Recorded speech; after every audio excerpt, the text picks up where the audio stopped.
Hello, everyone. I'm Walt Hutter. I'm a member of the Board of Directors of Mission Kids, the Montgomery County Child Advocacy Center. And it's important to know that June is Post-Traumatic Stress Disorder Month. We're raising our awareness, and to help us with that, particularly in regard to our children, I am delighted to introduce Kayla Fell. Good morning. Good morning. Everyone knows that this is a major mental health issue across the board. Kayla is uniquely trained and has a unique dedication to deal with PTSD. She is a licensed family and marriage therapist. She started with Mission Kids in 2011, got her master's degree, and is now working with the Children's Crisis Treatment Center. No, not anymore. That was my last job. I have to get at least one biographical detail wrong. But we're delighted to have you with us, and especially talking about PTSD. They are four letters that everyone probably knows at this point, but really no one knows in terms of the depth and the breadth and the impact of PTSD, particularly on our children. As we come into June, as this is Awareness Month for PTSD, let's start off with what we need to know, particularly what we need to know about the mental health of our children. Sure. So I think that talking about trauma is important every single month of the year. And I try to do my best to do as much education as I can throughout the year with Mission Kids to make sure that we're all thinking about it all the time. But I think when it comes to kids, people can sometimes overlook how deeply impacted they can be by experiences that they have in their lives. And so I think it's important when we're thinking about post-traumatic stress disorder that we are also thinking about how that looks different in children than it might look in adults or in the media where we're seeing post-traumatic stress disorder being displayed, so that we can all be a little bit more mindful and responsive to the kids in our community. PTSD came of age, I guess you will, in terms of public awareness, probably after the Vietnam War to a large degree with military veterans. We frequently hear PTSD referred to after major traumatic events, certainly in regard to the military and to other victims. Children, not so much. Are the symptoms in children, obviously, hidden and more difficult to see and then obviously respond to? I think that I wouldn't say that they're hidden, but I would say that they are maybe a little different to identify than they are in adults, especially if the comparison that we're using is like combat veterans as like the staple that everybody has seen or everybody has heard about those responses. So for children, we're looking for the same symptoms. It's a biological, it's a natural response that our body has to extreme stress. And so it's going to have a lot of similar, like kind of underlying features, but it might just look different. So just the same way that we might see an adult who has experienced something traumatic, having a difficult time talking about that topic, or being reminded of that topic in various ways, we're going to see the same thing in kids. But kids might not be able to say, I feel reminded of something traumatic that happened to me right now. So instead of them being able to give us that verbally, they might show us that behaviorally. So we might see more tantrums. We might see withdrawal with them hiding in their bedrooms. There are lots of similarities and there are also some differences. And I think in terms of the way that we perceive the diagnosis kind of across the spectrum of the lifespan, we have to be really kind of open-minded because every person may experience the same symptom, but they may behave in a different way in response to that symptom. It's interesting, at least one of those symptoms almost mimics ADHD, where a child is less organized and very scattered. Mm-hmm. And that's a very subtle but yet very important thing to differentiate. You're seeing what you think is this, but in fact, you may be seeing Right. Michelle McDyer and I actually do a training for educators where we talk about how post-traumatic stress disorder and just trauma experiences and the impact of trauma can present in the classroom for educators.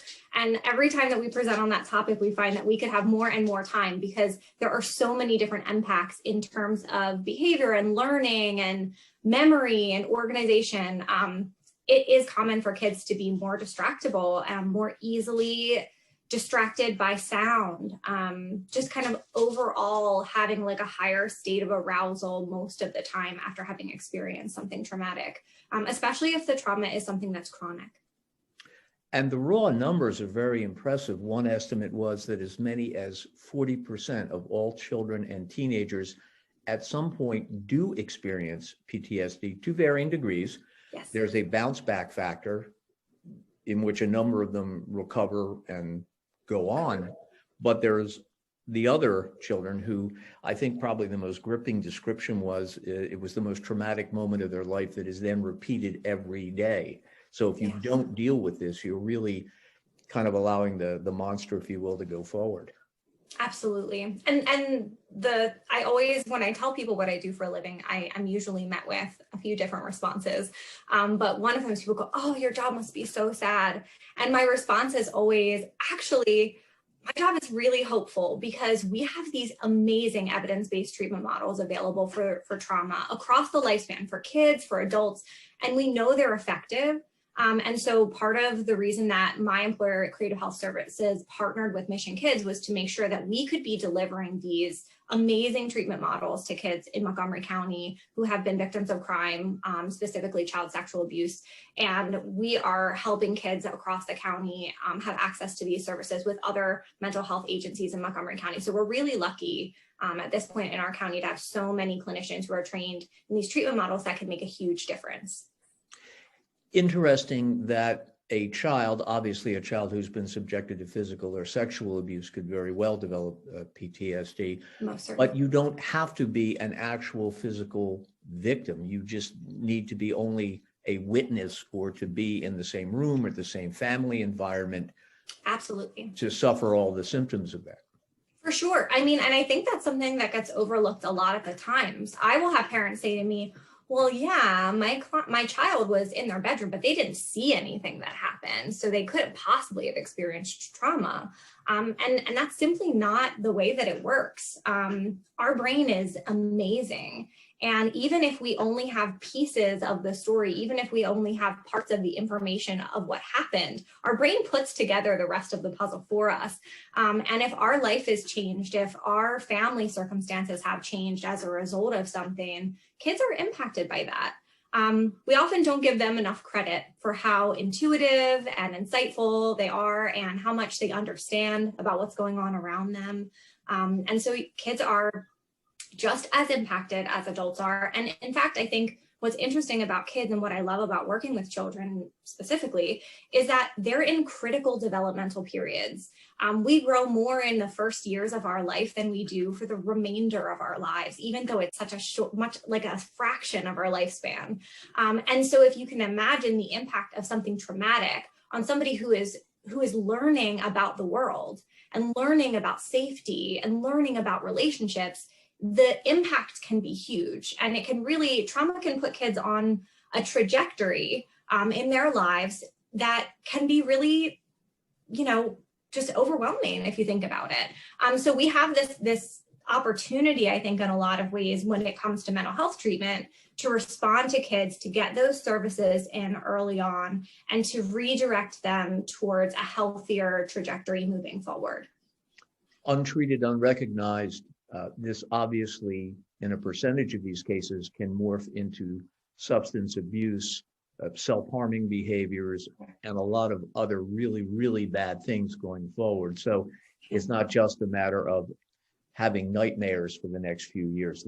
This can sort of exponentially grow into a lot of other very bad things.